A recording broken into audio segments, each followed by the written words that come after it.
mo, ipagpapalit mo dyan kay Ninita dahil sa lalaki mo?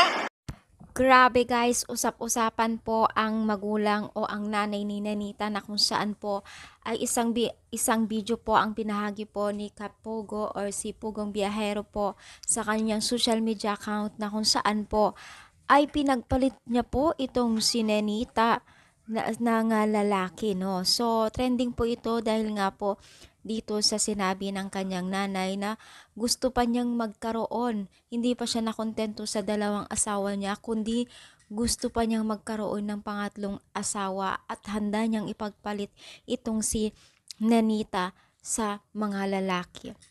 So, ano nga ba ang dahilan?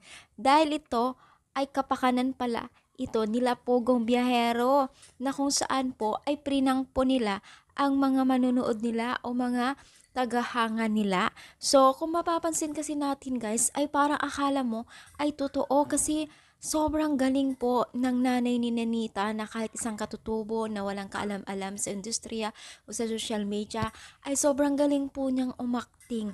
Ang galing niya talaga, as in ang galing niya guys. Akala ko totoo, na paniwala pa nga niya ako dito, kaya naman po nakapagpa-reaction ako sa video na ito dahil sobrang galing po ng nanay ni Nenita. So, sa mga hindi po nakakilala ang totoong istorya, ang buong istorya po sa buhay ng katutubo na ito na si Nenita, last year lamang po ay trending po ito. Isa po sa mga trending sa na video po or na scout po ng Pugong Biyahero na kung saan po ay umanyo din po ng mga million views po. Sa ngayon po guys ay ito nga dalagitan na ito ay scholar po ng Pugong Biyahero sa tulong po ng mga sponsor dito sa Laguna. Sobrang galing po ng mga ito. Ang laki po ng pagbabago ng buhay nila sa tulong po ng Pugong Biyahero. Siyempre, kasama na dito ang mga sponsor, no? So, alam niyo ba na itong Seninita po guys, tahimik lamang po na bata dalagita.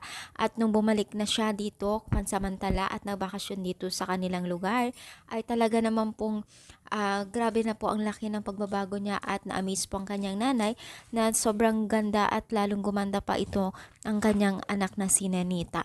Kaya naman po guys, ipagpatuloy po natin ang pagsuporta kila Pugong Biyahero na isa rin po sa mga charity vlogger na talagang Honda din tumulong na kaya po nila Kuya Bal at Edna at si Kalinga Prab. So ano nyo masasabi dito sa ating pag-support to this video?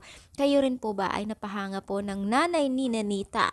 I-comment down na po dito sa baba at palike na rin po ang ating video. Siyempre, thank you sa inyong pagsuporta sa aking channel. Thank you so much and God bless po guys.